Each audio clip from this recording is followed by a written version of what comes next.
الحمد لله رب العالمين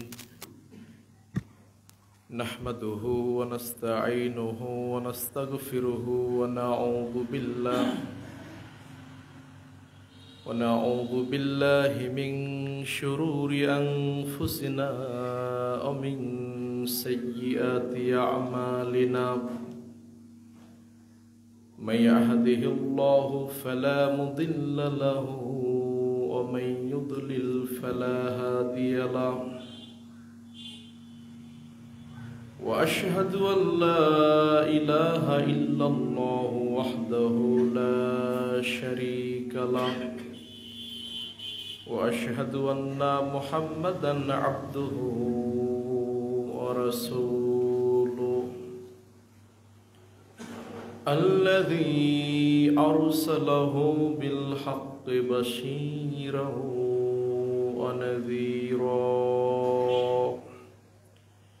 وداعيا إلى الله بإذنه وسراجا وقمرا منيرا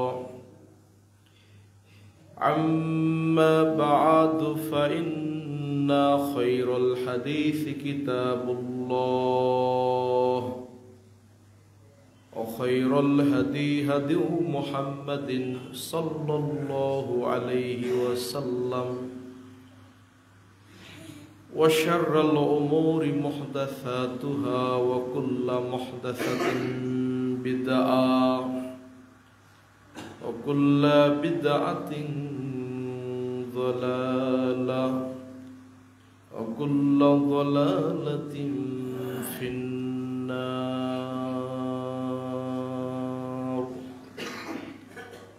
فأعوذ بالله من الشيطان الرجيم إلا من تاب وآمن وعمل عملا صالحا يبدل الله سيئاتهم حسنا نبي هريرة رضي الله تعالى عنه قال رسول الله صلى الله عليه وسلم صلاة الخمس الجمعة إلى الجمعة رمضان إلى رمضان مكفرات لما بينهن إذا اجتنبت الكبائر رواه مسلم وقال رسول الله صلى الله عليه وسلم من توضأ فأحسن الوضوء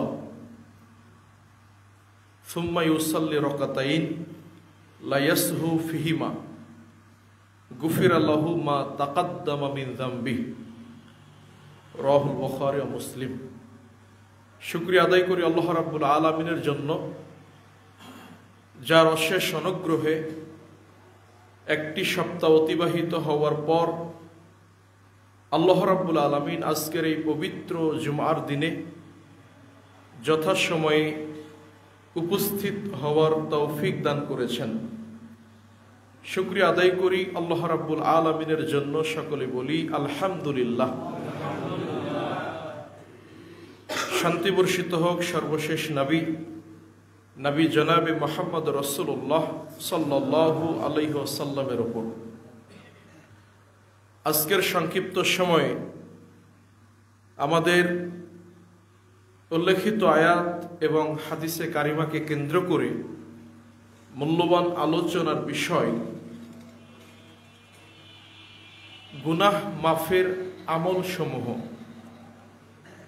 উল্লেখিত বিষয়ে কোরআন এবং সুন্নাহর আলোকে মূল্যবান কিছু আলোচনা উপস্থাপন করার চেষ্টা করব। ওমা তাওফিকি ইল্লা বিল্লাহ আলাইহি তাওয়াক্কালতু ইলাইহি উনীব। আমরা মানুষ হিসেবে চলতে ফিরতে প্রতিনিয়ত জেনে বুঝে অথবা না জেনে ইচ্ছায় বা অনিচ্ছায় কমবেশি পাপের সাথে জড়িত হয়ে যাই। আমাদের সকলের জীবনে পাপ, গুনাহ, অপরাধ রয়েছে। নবী সাল্লাল্লাহু আলাইহি ওয়াসাল্লাম বলেন, কুল্লু বানি আদম খাত্তা। আদমের প্রত্যেকটি ছেলে মেয়ে তারা অপরাধী, তারা পাপী, তারা ভুল করে। তবে উত্তম তারাই যারা অপরাধ করে, পাপ করার পরে নিজেদের পাপগুলোকে ক্ষমা করে নিতে পারে। তাহলে পাপ হওয়া এটা অস্বাভাবিক বিষয় না, পাপ হওয়াটাই স্বাভাবিক। কিন্তু পাপ হয়ে গেলে যদি আপনি আমি আপনার আমার পাপগুলো, গুনাহগুলোকে আল্লাহর নিকটে ক্ষমা করে নিতে পারি, তাহলেই আপনি আমি আল্লাহর নিকটে উত্তম। আর যদি পাপ করেই যাচ্ছি, পাপ হয়েই যাচ্ছে, কিন্তু এই পাপগুলো বা গুনাহগুলোকে ক্ষমা করে নেওয়ার জন্য আপনি আমি কোনো উপায়, কোনো পদ্ধতি অবলম্বন করতে পারলাম না, তাহলে বুঝতে হবে আপনি আমি ক্ষতিগ্রস্তদের অন্তর্ভুক্ত হয়ে যাব। যার কারণে আল্লাহ রাব্বুল আলামিন এবং নবী সাল্লাল্লাহু আলাইহি ওয়াসাল্লাম বান্দাকে সদা সর্বদা ক্ষমা করতে চান। আল্লাহ ক্ষমার জন্য, আল্লাহ পাপ গুনাহকে মাফ করার জন্য অনেক রাস্তা দেখিয়ে দিয়েছেন আদম সন্তানকে। আপনাকে আমাকে অনেক আমল, অনেক ইবাদত শিখিয়ে দিয়েছেন। যেই ছোট্ট ছোট্ট ইবাদত, যেই ছোট্ট ছোট্ট আমল যদি আপনি আমি করি, তাহলে আপনার আমার অতীত জীবনের 10 বছর, 20 বছর, 30 বছর, আপনার বিগত 50, 60, 70 বছরের পাপ আল্লাহ রাব্বুল আলামিন ক্ষমা করে দিবেন ইনশাআল্লাহ। তো এই পথ, এই রাস্তা আল্লাহ এবং আল্লাহ রাসূল আমাদের শিখিয়ে দিয়েছেন। এর আগে আপনাকে আমাকে জানতে হবে, মানুষ পৃথিবীতে যে পাপগুলো করে, এই পাপগুলো মূলত 2টি ভাগে বিভক্ত। একটা হলো ছোট পাপ, যেটাকে আমরা সাগীরা গুনাহ বলি, আর কিছু পাপ রয়েছে যেগুলো বড় পাপ, কবিরা গুনাহ। তো যেগুলো বড় পাপ বা কবিরা গুনাহ, এই পাপগুলো আল্লাহ রাব্বুল আলামিন একনিষ্ঠ তওবা ছাড়া ক্ষমা করবেন না। যদি কোনো আদম সন্তান কবিরা গুনাহ করে ফেলে, আপনার আমার মাধ্যমে যদি কবিরা গুনাহ হয়ে যায়, তাহলে এই পাপগুলো আল্লাহর নিকট ক্ষমা করে নিতে হলে, এই পাপগুলো মাফ করতে হলে, মাফ করিয়ে নিতে হলে আল্লাহর নিকট একনিষ্ঠভাবে তওবা করতে হবে। কোনো ইবাদত দিয়ে, আমল দিয়ে এই পাপগুলো আল্লাহ ক্ষমা করবেন না। তো কবিরা গুনাহ কিভাবে চিনবেন? ইবনে আব্বাস রাদিয়াল্লাহু তাআলা আনহুমা তিনি বলছেন যে ওই পাপগুলো হলো মূলত কবিরা গুনাহ, বড় পাপ, যেই পাপ আল্লাহ তওবা ছাড়া ক্ষমা করবেন না। সেগুলো কি? যেই পাপের পরিণামে আল্লাহ রাব্বুল আলামিন এবং আল্লাহ রাসূল বলেছেন যে এই পাপের পরিণাম হলো জাহান্নাম। যেই পাপের পরিণামে আল্লাহ এবং আল্লাহ রাসূল বলেছেন যে এই পাপের পরিণতি হলো জান্নাত, তার জন্য হারাম। যেই পাপের পরিণামে আল্লাহ এবং আল্লাহ রাসূল বলেছেন এই পাপের পরিণতি হলো ওই ব্যক্তির ওপর আল্লাহ এবং আল্লাহ রাসূলের লানত, অভিশাপ।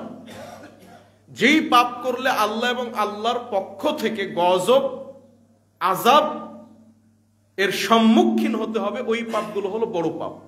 কিভাবে বুঝবেন? যেমন আল্লাহ বলছেন, ইন্নাহু মান ইউশরিক বিল্লাহ ফাকাদ হাররামাল্লাহু আলাইহিল জান্নাহ। যেই ব্যক্তি আল্লাহর সাথে শিরক করে মারা যাবে, ওই ব্যক্তির জন্য আল্লাহ জান্নাতকে হারাম করে দিয়েছেন।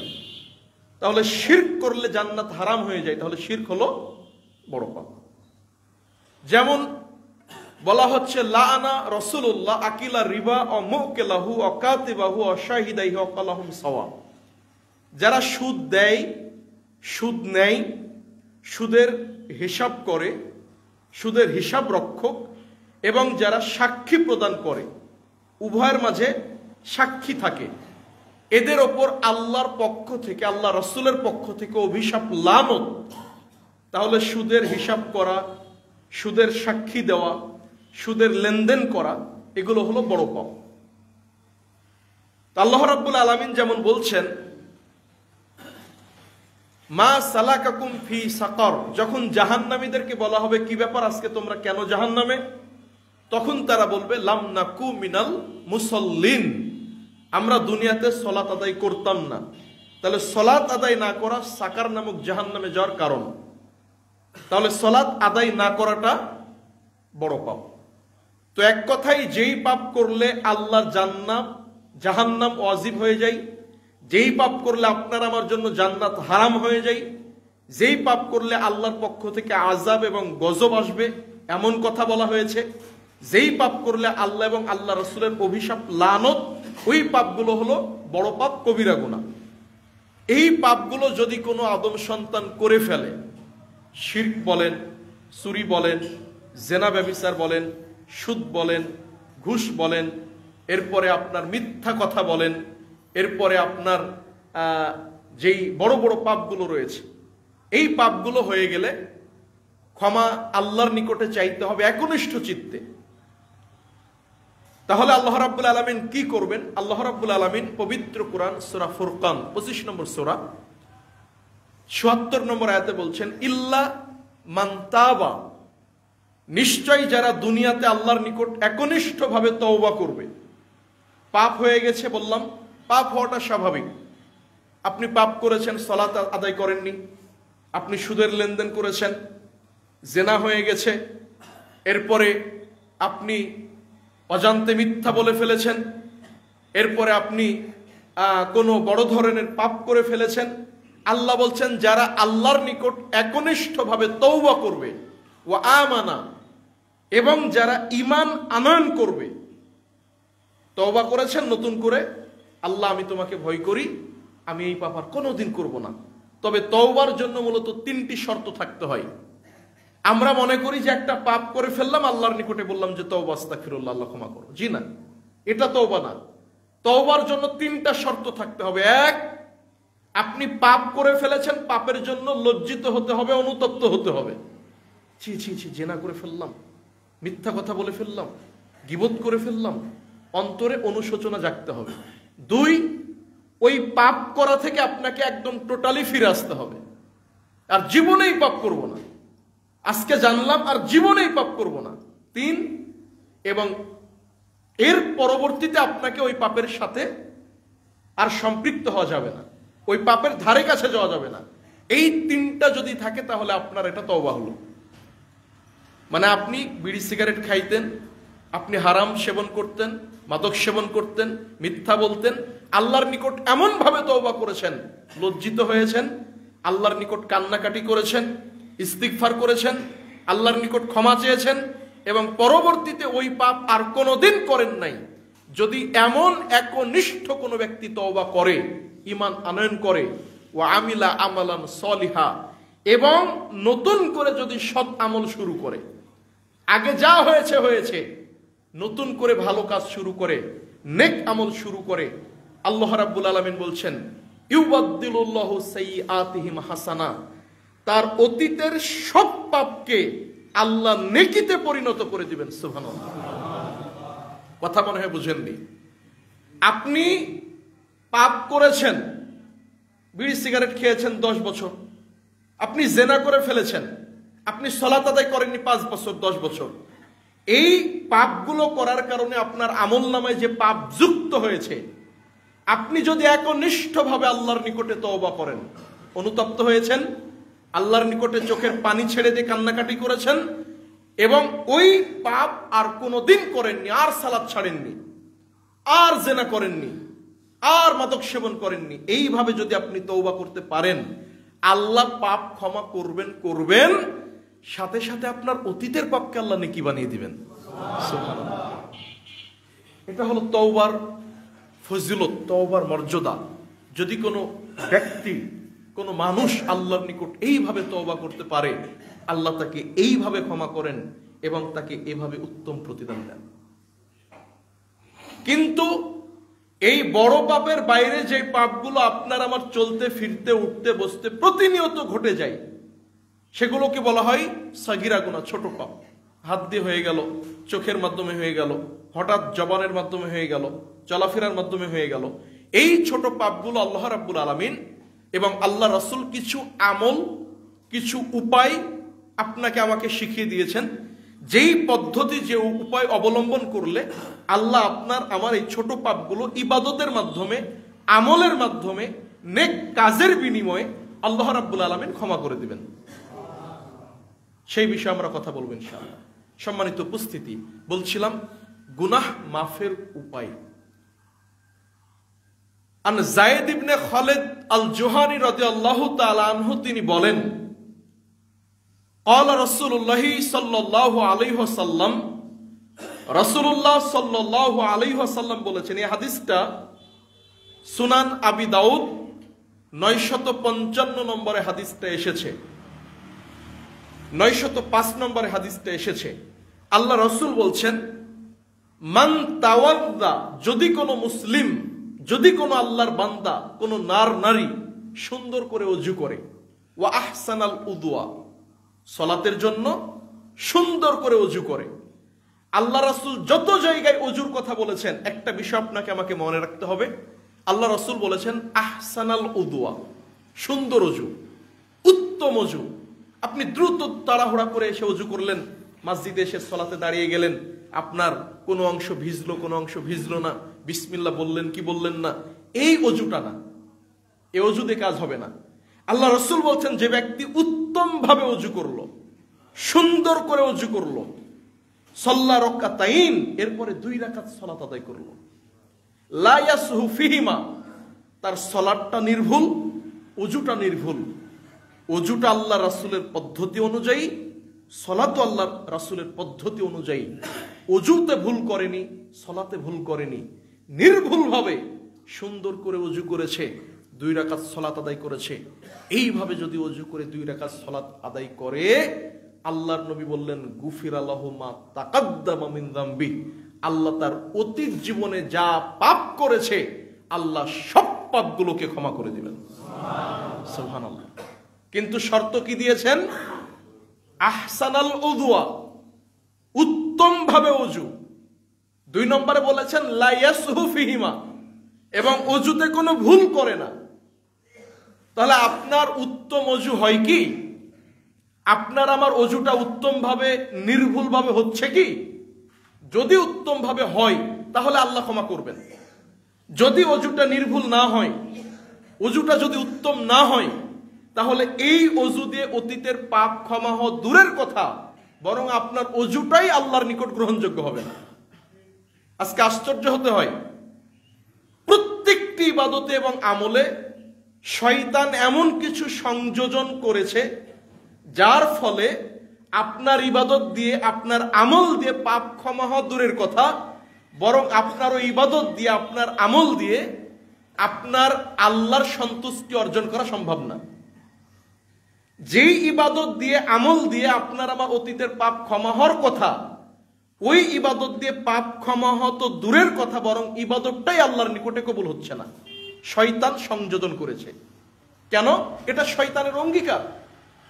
আল্লাহ রাব্বুল আলামিন যখন শয়তানকে বললেন, ফাইন্নাকা রাজিম, নিশ্চয়ই তুই মারদুদ, তুই বিতাড়িত, দূর হয়ে যা, তখন শয়তান আল্লাহকে বলেছিল, যেটা আপনি পাবেন সূরা আরাফের মধ্যে 16 নম্বর আয়াত। আল্লাহ বললেন যে শয়তান আল্লাহকে বলল, ফাবিমা আগওয়াইতানি লা আকুদান্না লাহুম সিরাতাকাল মুস্তাকিম, আল্লাহ আমি সিরাতে মুস্তাকিমের উপরে দাঁড়িয়ে থাকব। দেখেন, শয়তান আল্লাহকে বলছে যে আল্লাহ, ওয়া ইজ্জাতিক, আপনার ইজ্জতের কসম, আপনার সম্মানের কসম, আমি শয়তান জান্নাতের রাস্তাতে দাঁড়িয়ে থাকব, একদম সহজ সরল সঠিক পথে দাঁড়িয়ে থাকব। সুম্মা লা আতিয়ান্নাহুম মিন বাইনি আইদিহিম ওয়া মিন খালফিহিম ওয়া আন আইমানিহিম ওয়া আন শামাইলিহিম, এরপরে আমি আদম সন্তানের সামনে দিয়ে, কখনো আদম সন্তানের পিছন দিয়ে, কখনো তার ডান থেকে, কখনো আমি বাম দিক থেকে, আমি তাকে কুমন্ত্রণা দিয়ে, আমি তাকে ধোঁকা দিয়ে, আমি তাকে বিভ্রান্ত করে, আমি তাকে জাহান্নামে নিয়ে যাওয়ার জন্য চেষ্টা করব। নাউজুবিল্লাহ। কে অঙ্গীকার করলো? শয়তান।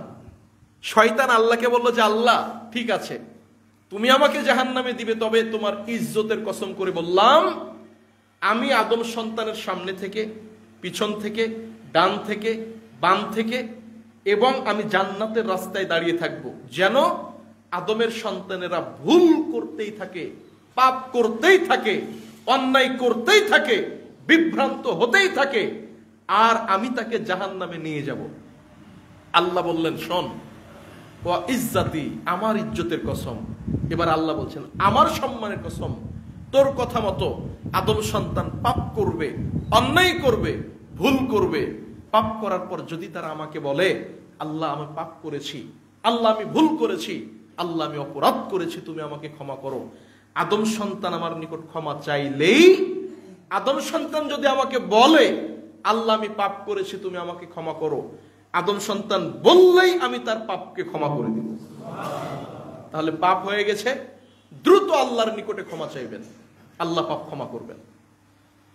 তো যার ফলে শয়তান কি করেছে, আল্লাহ যেমন ক্ষমার, গুনাহ মাফের রাস্তা দেখিয়ে দিয়েছেন, আর একইভাবে শয়তান গুনাহ মাফের আমলে, গুনাহ মাফের রাস্তায় এমন কিছু তৈরি করেছে যাতে করে ওই ইবাদত আমলটা আল্লাহর নিকট গ্রহণযোগ্য না হয়।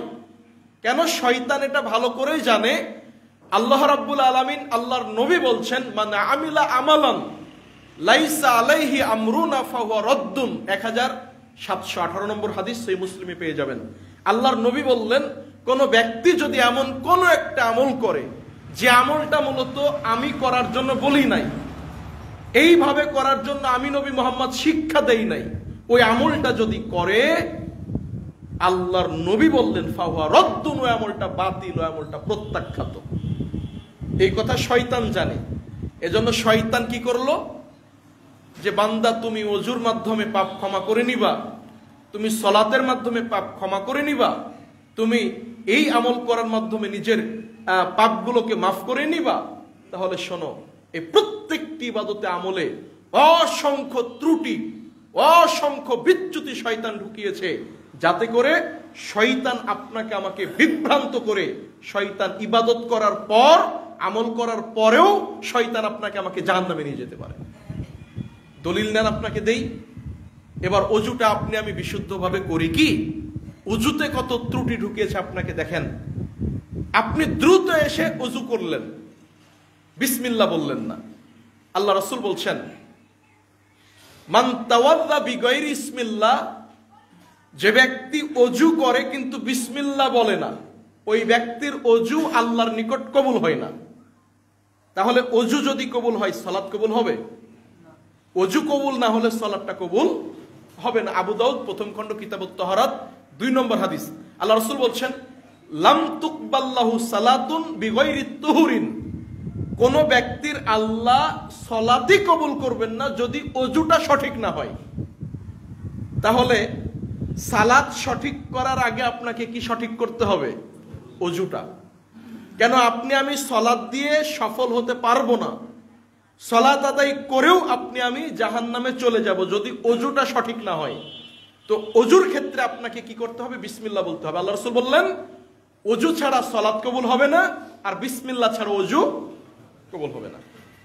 তাহলে আপনাকে আমাকে অবশ্যই অজুর শুরুতে বিসমিল্লাহ বলতে হবে।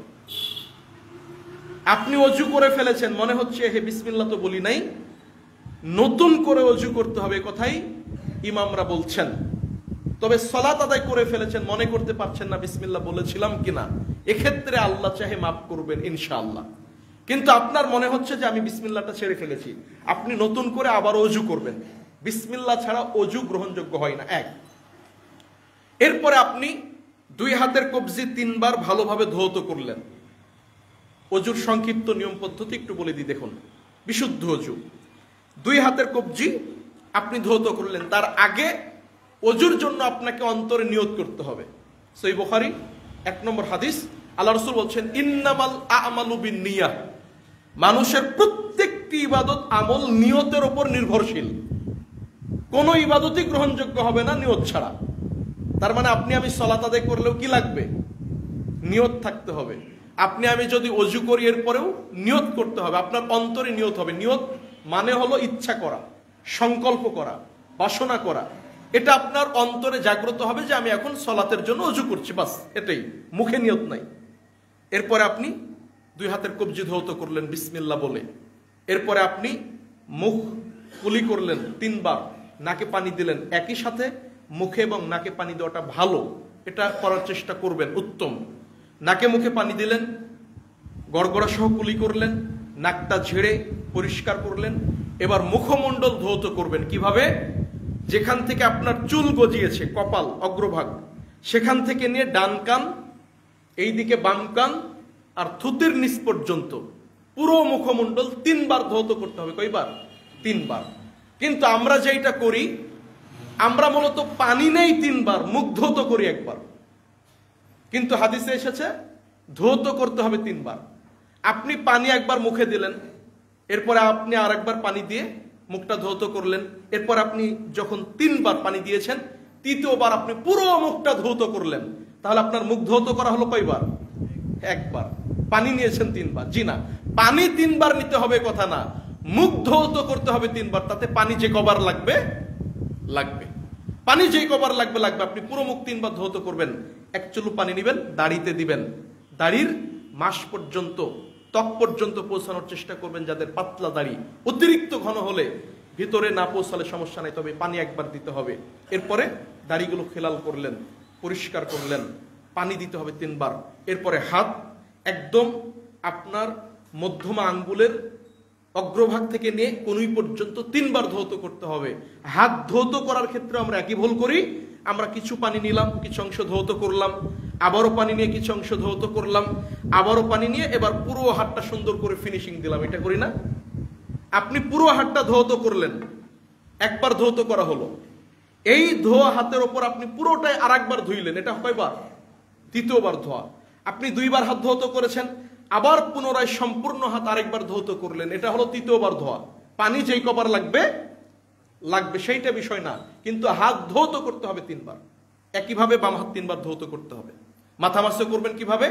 2 হাতে পানি নিলেন, হাতটা ঝেড়ে ফেললেন, আপনার মাথার অগ্রভাগ থেকে নিয়ে যেখান থেকে চুল বেরিয়েছে ওই জায়গা থেকে পিছনে নিয়ে যেতে হবে, এবং আবার একইভাবে এইভাবে সম্পূর্ণ মাথাটা পিছন থেকে সামনে নিয়ে এসে ছেড়ে দিতে হবে। আপনি পিছনে নিয়ে গিয়ে ছেড়ে দিলেন, কিছু অংশ মাসে করলেন, এ কথা না, সম্পূর্ণ মাথা মাসে করার ব্যাপারে আল্লাহ রাসূল বলেছেন একই হাত দিয়ে কান মাসে করতে হবে, নতুন করে পানির প্রয়োজন নাই। আপনি তর্জনী আঙ্গুলটা কানের মাঝখানে দিবেন, আর বৃদ্ধা আঙ্গুলটা থাকবে আপনার কানের পিঠে। এইভাবে পুরো কানটা সুন্দর করে মাসে করলেন। এরপরে আমরা যে ভুলটা করি, শয়তান যেটা সংযোজন করেছে অজুর মধ্যে, কাঁধ মাসে করা। আপনি হাতে পানি নিয়ে সুন্দর করে এইভাবে কাঁধ মাসে করছেন। জি না, কাঁধ মাসে করতে হবে এ মর্মে আল্লাহ রাসূল থেকে বিশুদ্ধ কোনো হাদিস প্রমাণিত নয়। ইমাম নববী রাহিমাহুল্লাহ কাঁধ মাসের এই হাদিসগুলোকে বলেছেন এগুলো হলো বানোয়াট, জাল হাদিস, স্পষ্টভাবে বলেছেন, দুর্বল হাদিসও না। দুর্বল হাদিসের বিষয় হলে কিছুটা আপত্তি করা যেত, কিন্তু কাঁধ মাসের মর্মে 2-1টা হাদিস থাকলে সেগুলো স্পষ্টভাবে জাল, যেগুলো বানোয়াট। অতএব কাঁধ মাসহ এটা মুহাক্কিক উলামাদের মতে এটা বিদআত, এটা থেকে বর্জন করবেন, ফিরে আসবেন। এরপরে আপনি পুরো পা টাকনু পর্যন্ত ধৌত করলেন, 2 পা। এরপরে যে কাজটা করতে হবে, আপনি হাতে পানি নিয়ে লজ্জাস্থান বরাবর পানি ছিটিয়ে দিবেন। আল্লাহ রাসূল বলছেন যে কোনো ব্যক্তির যদি এটা অন্তরে জাগ্রত হয়, হয়তোবা আমার 2-1 কাতরা পেশাব বের হয়েছে, হয়তোবা আমার পোশাকে পায়জামাই আমার পোশাকে নাপাকি লেগেছে, এটা যদি আপনার অন্তরে এই ওয়াসওয়াসা তৈরি হয়, আল্লাহ রাসূল বলছেন সে যদি লজ্জাস্থান বরাবর পানি ছিটিয়ে দেয়, তাহলে তার এই ওয়াসওয়াসা বা এই অপবিত্রতাকে আল্লাহ রাব্বুল আলামিন দূর করে দিবেন। সুবহানাল্লাহ। অতএব আপনি সুন্দর করে পানি ছিটিয়ে দিলেন। এরপরে আপনি বলুন আশহাদু আল্লা ইলাহা ইল্লাল্লাহ ওয়া আশহাদু আন্না মুহাম্মাদান আবদুহু ওয়া রাসূলুহু। এরপরে বলবেন আল্লাহুম্মা আজআলনি মিনাত তাওয়াবিন ওয়া আজআলনি মিনাল মুতাত্তাহিরিন।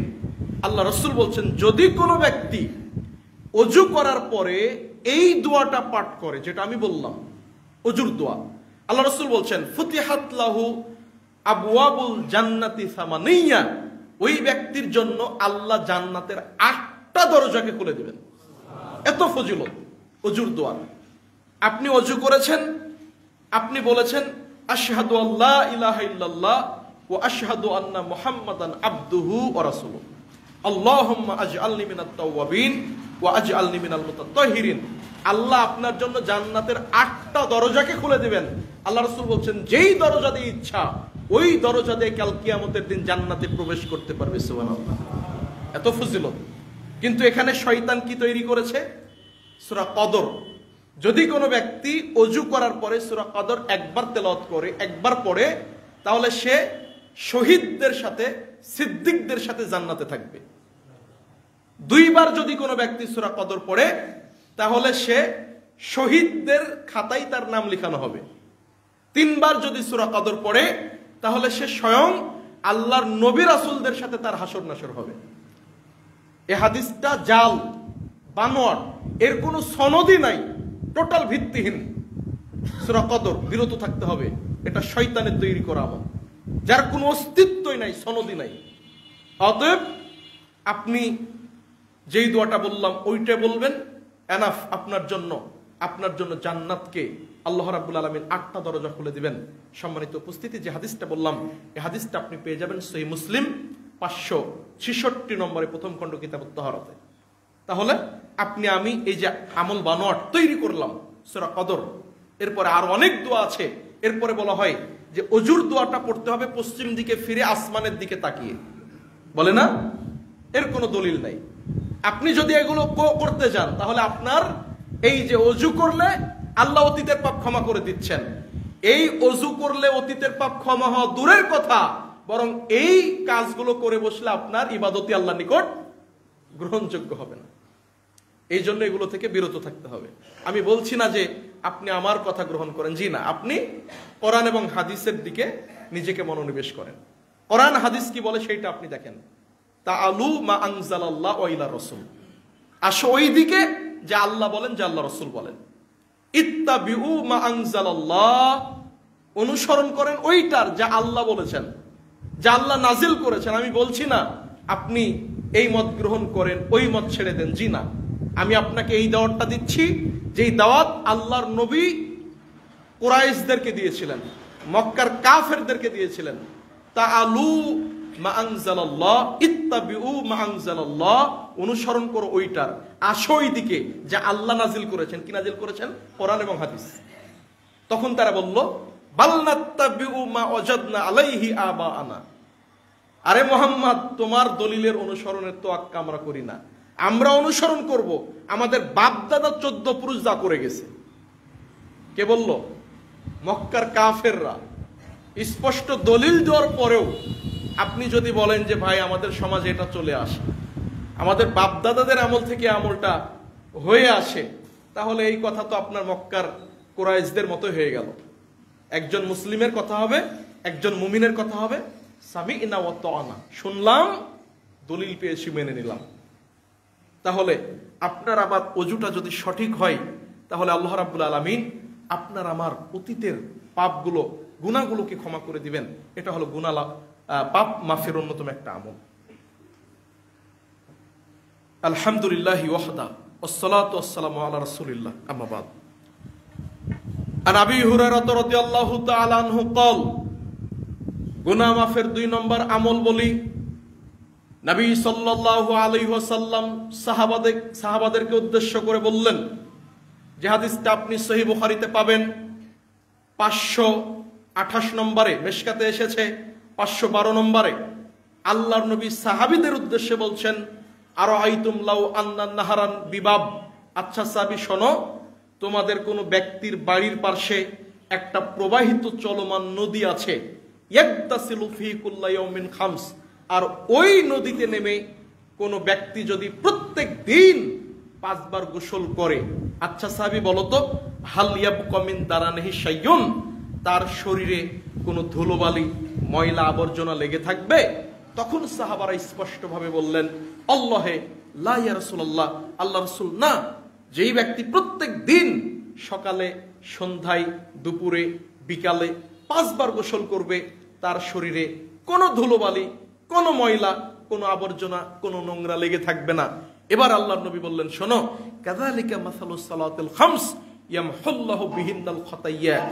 আরে এটাই তো হলো 5 ওয়াক্ত সালাতের উদাহরণ, জ্বলন্ত প্রমাণ। কোন ব্যক্তি যদি প্রত্যেক দিন 5 ওয়াক্ত সালাত আদায় করে, জোহর, ফজর, জোহর, আসর, মাগরিব, এশা, এই 5 ওয়াক্ত সালাত যদি আল্লাহর কোন বান্দা আদায় করে, তার আমলনামায় পাপ বলে গুনাহ বলে কিছুই থাকবে না। সুবহানাল্লাহ। একজন মুসলিম যখন সালাত আদায় করে, তার আমলনামায় আর কোনো পাপ অবশিষ্ট থাকে না, আল্লাহ তাকে নিষ্পাপ বানিয়ে দেন। আল্লাহ রাসূল বলছেন, সালাতুল খামস, 5 ওয়াক্ত সালাত যদি কোনো মুসলিম আদায় করে, আল জুমাতু ইলাল জুমা অর রমাদানু ইলা রমাদান, এক জুমা থেকে অপর জুমা, এই 35 ওয়াক্ত সালাত সে ব্যক্তি নিয়মিত আদায় করেছে, সালাত ইচ্ছা করে এক ওয়াক্ত ছেড়ে দেয়নি। 2, আল্লাহর নবী বলছেন, এক জুমা থেকে অপর জুমা 11টা মাস 12টা মাস টানা আপনার সালাত আদায় করেছে, সালাত পরিত্যাগ করেনি।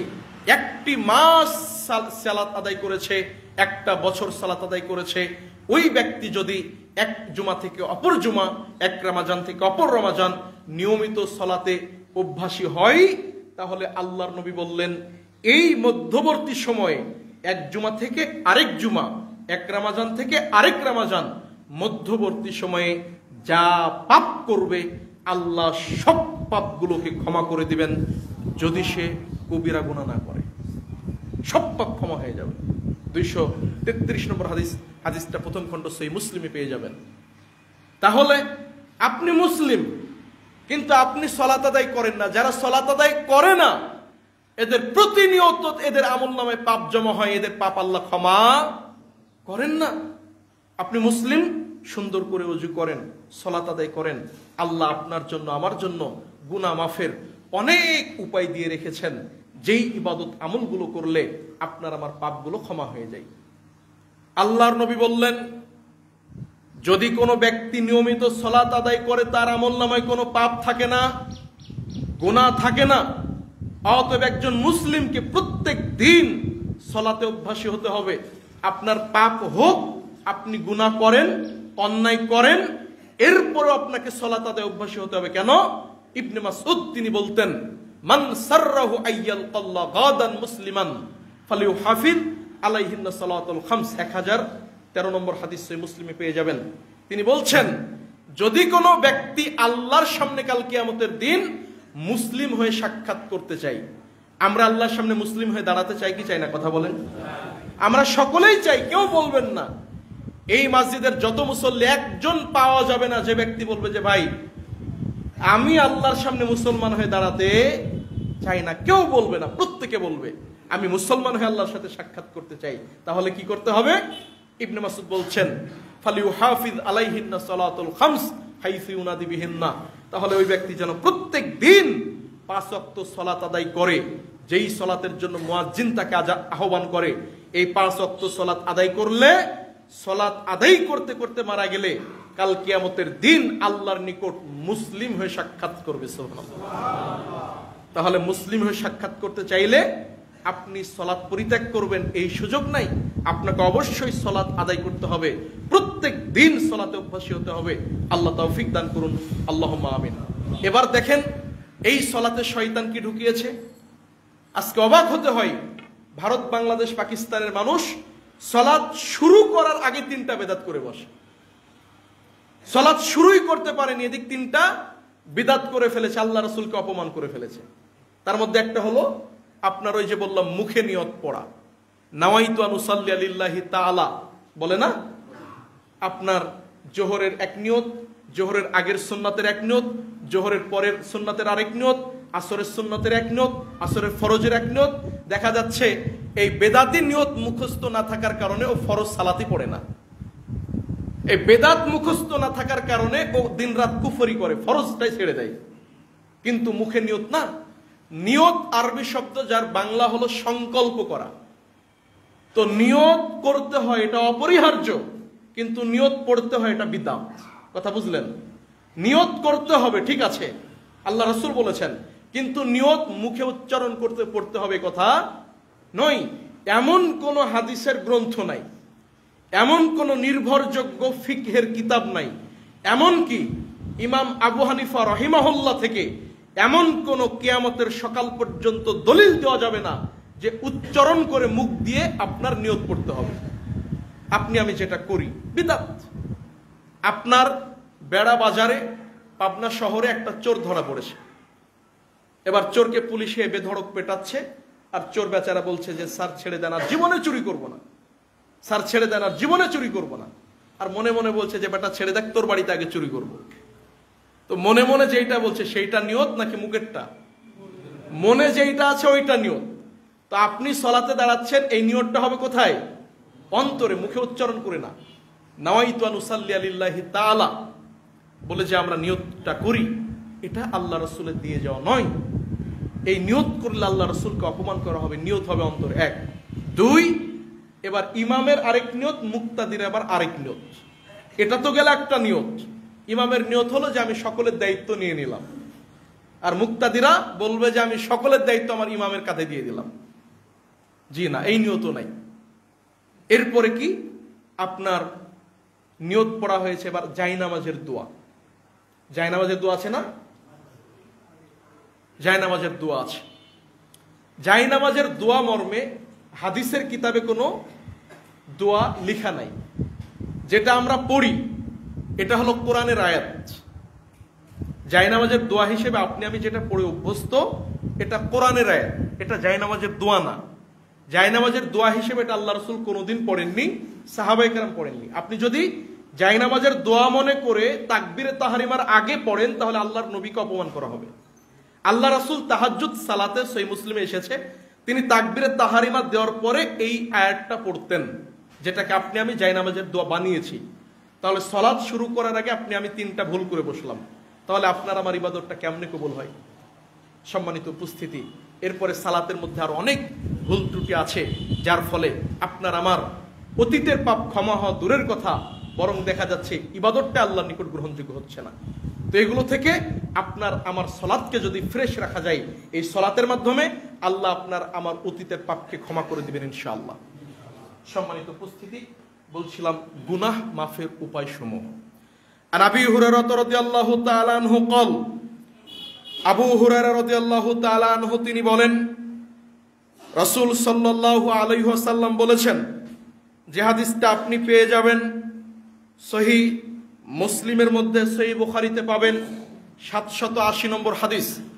নবী সাল্লাল্লাহু আলাইহি ওয়াসাল্লাম বললেন, ইযা আম্মানাল ইমাম ফাআমিনু, ইমাম যখন আমিন বলে তখন তোমরাও আমিন বলো। সালাতে ইমাম আমিন বলেছে, আল্লাহ রাসূল পরের হাদিসে বলছেন 782 নম্বর, আল্লাহর নবী বললেন, ইযা ক্বালাল ইমাম গায়রিল মাগদুবি আলাইহিম ওয়ালাদ-দাল্লিন, যখন ইমামে কথা বলেছে ফাকুলু আমিন, এরপরে তোমরা আমিন বলো। আল্লাহ রাসূল বলছেন, ফাইন্নাহু মান ওয়াফাকাত তা'মিনহু তা'মিনাল মালায়েকা গুফিরা লাহু মা তাকাদ্দামা মিন যামবি। ইমামের আমিন, মুক্তাদিদের আমিন, এমতো অবস্থায় আল্লাহর ফেরেশতারাও আমিন বলে।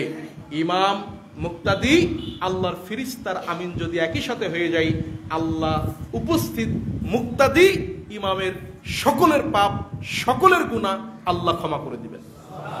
সহিহ বুখারীর হাদিস, আল্লাহর নবীর সাহাবী বলছেন, আল্লাহর নবী বলছেন, রফা বিহা সাউতাহু ওয়া মাদ্দা বিহা সাউতাহু, আমিনের আওয়াজটা উঁচু স্বরে হতো, আমিনের আওয়াজটা লাউডলি হতো।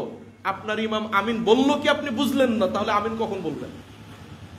সহিহ বুখারী থেকে প্রমাণিত হাদিস। আজকে এই বুখারীর হাদিসের উপর আমল করার কারণে, আল্লাহ রাসূলের সুন্নাহ মোতাবেক আমল করার কারণে বাংলাদেশের তথাকথিত এক শ্রেণীর আলেম এই সুন্নাতের উপর আমল করার কারণে তাদেরকে আঘাত করে, মসজিদ থেকে বের করে দেয়, আঘাত করে মেডিকেল পর্যন্ত পাঠায়, রক্তাক্ত করে। দুঃখজনক। সম্মানিত উপস্থিতি, খুব কষ্ট লাগে।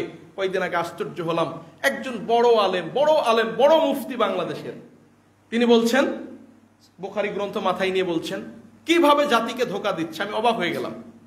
বলছে যে আল্লাহর কসম, এই বুখারীতে আমিন জোরে বলার হাদিস নাই। দেখেননি, মাথার উপরে বুখারী রেখে বলছে যে আল্লাহর কসম, এই বুখারীতে আমিন জোরে বলার হাদিস নাই। আমি বলছি তো সত্যি তো, এত বড় মিথ্যা কথা বলার কথা না। মিডিয়া আছে, এত শ্রোতা আছে। তো বিষয়টা হলো বুখারীর 2টা খণ্ড, আমিন বলার হাদিসগুলো আছে কিতাবুস সালাতে প্রথম খণ্ডে, আর 2 নম্বর খণ্ডে অন্যান্য বিষয় আছে। আপনার সলাতের প্রসঙ্গ কোন খণ্ডে? আমিনের প্রসঙ্গ হলো প্রথম খণ্ডে, হুজুরের মাথায় আছে 2 নম্বর খণ্ড। কথা তো ঠিকই, এই বুখারীতে আমিন জোরে বলার হাদিস নাই। কিভাবে? আল্লাহ বলছেন ইন্নাল্লাযীনা ইয়াকতুবুনা মা আনজালাল্লাহ, যারা আল্লাহ যা নাজিল করেছেন সেই বিধানকে যারা গোপন করে, ওয়ায়াশতারুনা বিহি সামানান কলিলা, স্বল্প মূল্যে যারা আল্লাহর বিধানকে বিক্রয় করে, গোপন করে, আল্লাহ বলছেন উলাইকা মা ইয়াকুলুনা ফি বুতুনিহিম ইল্লান নার, তারা তাদের পেট পরিপূর্ণ করে জাহান্নামের আগুন দিয়ে। নাউযুবিল্লাহ। সিনেমা উদ্বোধন করে দিচ্ছে আপনার হুজুরে দোয়া করে। অবাক কথা, নায়ক নায়িকা বসে আছে নগ্ন হয়ে, অর্ধনগ্ন হয়ে, হুজুর 500 টাকা, 1000 টাকা, 5000 টাকার বিনিময়ে সিনেমা যেন হিট হয় দোয়া করে দিচ্ছে। ধর্ম আপনি পাবেন কোথায় বলেন? আর হুজুরে আপনার মাহফিলের আগে অগ্রিম নিয়ে রেখেছে 60,000 টাকা, মাহফিল করে নামবে আরো দিতে হবে 60,000 টাকা। হুজুরে মাহফিল করে দিনে 3টা, মানে দিনে ইনকাম হলো 3 লক্ষ টাকা। আপনি গালি দিচ্ছেন নেতাকে, আপনি গালি দিচ্ছেন মন্ত্রীকে, এমপিকে, জি গালি দেন, কিন্তু তার আগে আপনার হুজুর ধোকাবাজ, আপনার হুজুর ধর্ম নিয়ে ব্যবসা করছে। কোথায় পেয়েছেন আপনি? প্রোগ্রামের 6 মাস আগে আপনাকে 60,000 টাকা অগ্রিম পাঠাতে হবে, 30,000 টাকা অগ্রিম পাঠাতে হবে। আপনি মরে গেলে তো আপনার জানাজায় হবে না। আপনি ঋণ নিয়ে রেখেছেন 6 মাস আগে, 1 বছর আগে। সম্মানিত উপস্থিতি, ধর্ম এইভাবেই চলছে। নবী সাল্লাল্লাহু আলাইহি ওয়াসাল্লাম বললেন ইযা ক্বালাল ইমাম সামিআল্লাহু লিমান হামিদা, যখন রুকুর পরে সামিআল্লাহু লিমান হামিদা বলবে ইমাম, ফাকুলু আল্লাহুম্মা রাব্বানা ওয়া লাকাল হামদ, এটা বলো আল্লাহুম্মা রাব্বানা ওয়া লাকাল হামদ হামদান কাসীরান তাইয়িবান মুবারাকান ফিহি, এটাও বলা যায়।